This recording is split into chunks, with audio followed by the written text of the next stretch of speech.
Baik, assalamualaikum warahmatullahi wabarakatuh. Alhamdulillah, pagi hari ini kita bisa bertemu kembali walaupun tidak secara langsung, karena memang kita masih harus menjalani protokol kesehatan agar kita semua terhindar dari paparan COVID-19.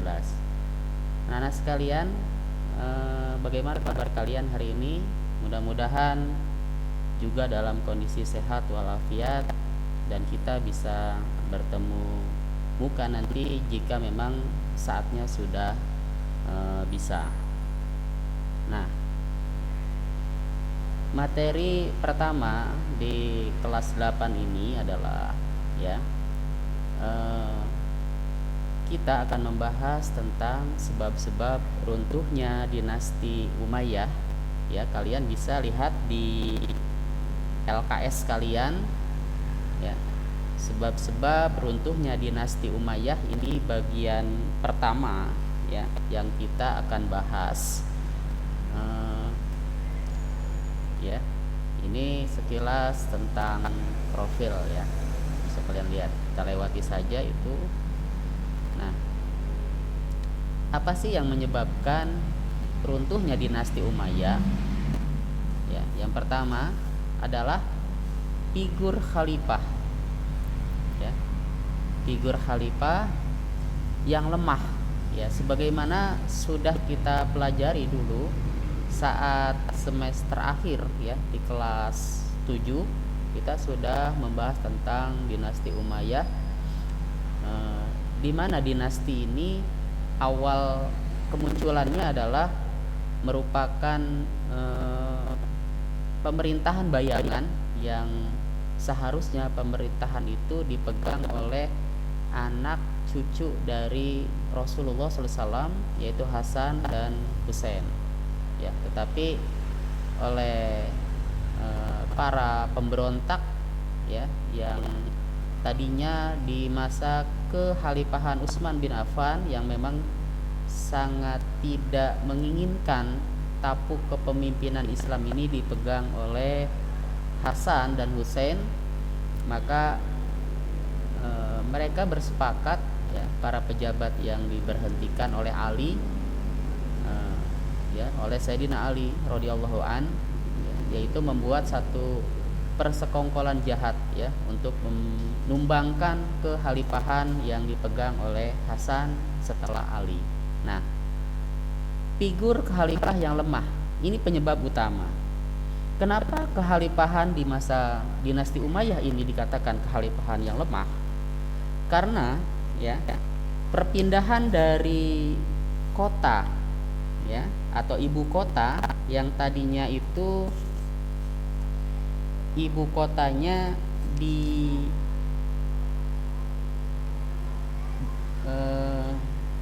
Damaskus ya, Damaskus, pindah ke maaf ya dari kota Madinah pindah ke Damaskus, di mana Damaskus ini dulunya adalah bekas kerajaan Bizantium.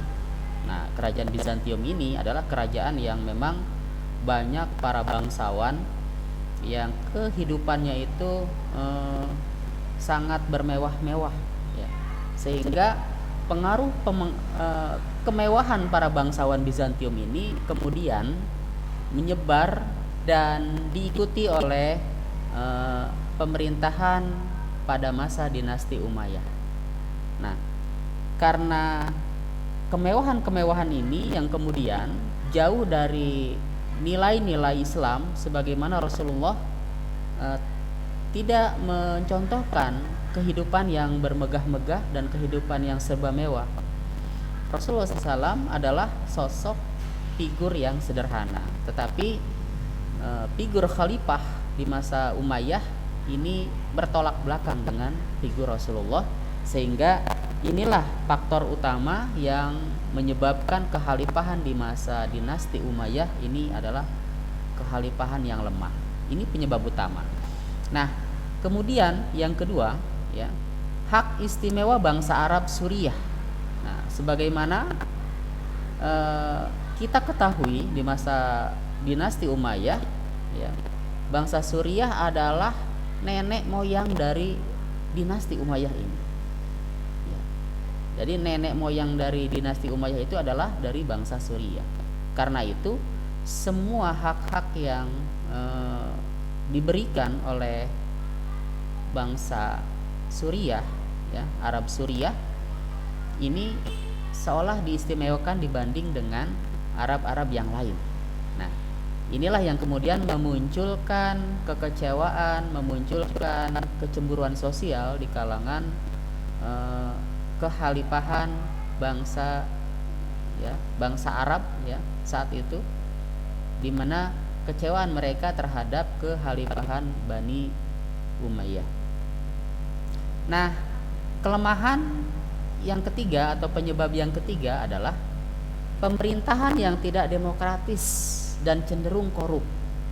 Nah, kenapa pemerintahan dinasti Umayyah ini tidak demokratis? Karena memang asal usul dari dinasti Umayyah ini orang-orang yang kecewa terhadap kekhalifahan Ali radhiyallahu an, ya, di mana di masa pemerintahan Ali radhiyallahu an, para gubernur-gubernur di masa kekhalifahan Utsman bin Affan ini yang notabene adalah keluarga dari Utsman bin Affan banyak yang dicopot.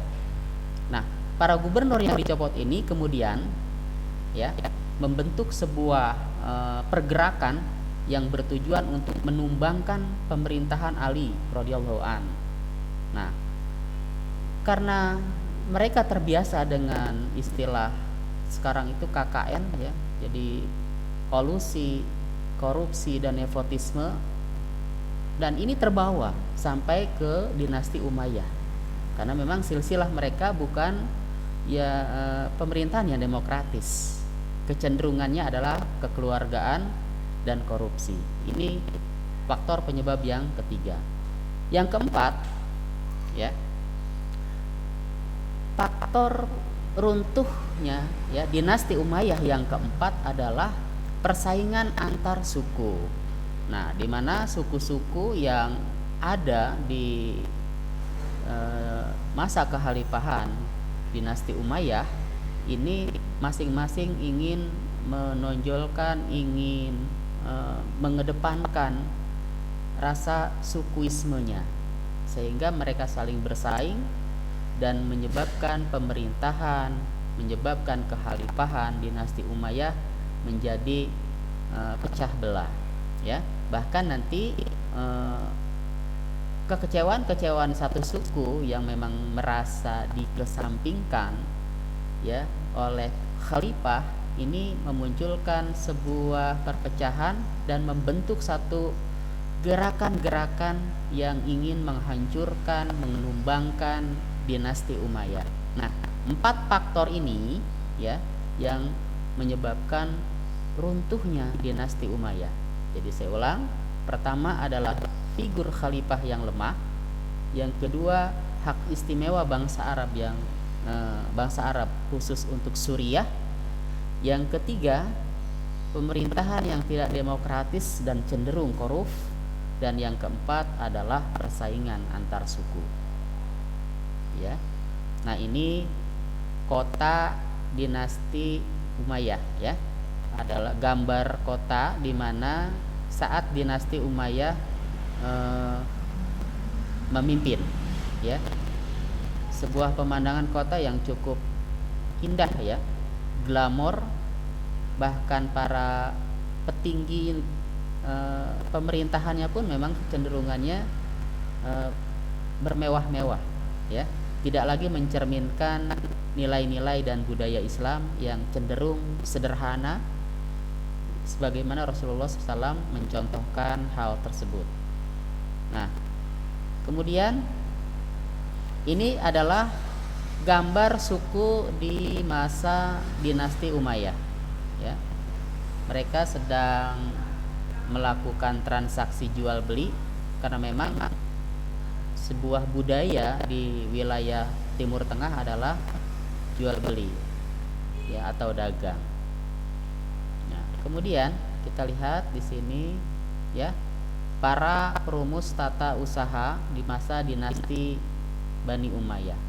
Ini orang-orang yang merumuskan ya administrasi negara ya. Kalau sekarang itu mungkin lebih dikenal dengan ilmu administrasi. Nah, inilah tokoh-tokoh pemula, pendiri ya dan pencetus bagaimana merumuskan administrasi dalam sebuah negara. Nah, silsilah Bani Umayyah kita bisa lihat pada gambar di layar ya. Silsilah Bani Umayyah itu berasal dari Abdul Manaf. Nah, sebagaimana kita ketahui bahwa Abdul Manaf ini merupakan nasab ya yang bertalian dengan Rasulullah Muhammad SAW. Ya. Ada dari keluarga Hasim dan ada keluarga Hisam atau yang di sini dikenal dengan Abdul Syams ya. Ada Hasim, ada Hisam. Nah, kalau yang keturunan dari Hasim ini nantinya merujuk kepada Nabi Muhammad SAW dan anak keturunannya ya, dari Ali radhiyallahu an. Ya, di bawah Hasim ada Abdul Muthalib, kemudian ada lagi Abdullah dan Muhammad. Beliau ini adalah keturunan dari orang-orang yang sederhana karena memang bertani. Ya, bertani. Sementara Abdul Syam ya, ini adik kakak dari Hasim ya, dan Hisam ya. Ini melahirkan nantinya Bani Umayyah. Nah, kenapa Bani Umayyah tadi menjadi sebuah kekhalifahan yang lemah? Karena memang asal usul mereka itu adalah orang-orang yang kaum borjuis ya, istilahnya tuh kaum yang perlente ya, atau kalau sekarang itu orang kaya baru, OKB ya, eksekutif muda. Nah, Umayyah ini dibagi dua ya, nanti ada Abu al-As, kemudian ada Jatab ya, kemudian lahir nanti ada Muawiyah ya, di akhirnya ada Muawiyah, kemudian ada Marwan. Nah, inilah yang kemudian nanti orang-orang yang memimpin Bani Umayyah ya, para khalifah di masa dinasti Umayyah ya, yang memang asal usul keturunannya adalah dari keluarga yang bangsawan ya. Sementara Rasulullah SAW ini keturunan yang sederhana karena dia petani ya. Nah, inilah yang membedakannya. Kemudian ini peta kekuasaan Bani Umayyah. Bisa kalian lihat di gambar ada peta yang berwarna hijau ya. Jadi kekuasaannya itu meliputi dari Cordoba, kemudian Kaironan, kemudian ada Pustat ya, ada Damaskus, kemudian Kaffa, Ispahan, Medina dan Meca. Nah, ini wilayah-wilayah kekuasaan pada dinasti Bani Umayyah ya. Nah, kemudian saya juga tampilkan ada mata uang ya di masa dinasti Umayyah, ini dinar ya. Dinar itu mata uang yang terbuat dari logam mulia atau emas. Nah, ada gambar di sini, gambarnya ya bercetak raja ya. Ini dinar di masa dinasti Bani Umayyah ya. Baik, itu ya yang mungkin bisa Bapak sampaikan hari ini. Mudah-mudahan sedikit sekilas ya, video ini juga bisa membantu di masa pandemi ya, dimana kita tidak bisa bertatap muka langsung, tapi mudah-mudahan tetap semangat dan tetap istiqomah ya, selalu menjaga kesehatan. mudah-mudahan kita bisa bertemu di kesempatan yang akan datang jikalau waktunya nanti sudah tepat ya. Itu saja dari Bapak. Assalamualaikum warahmatullahi wabarakatuh.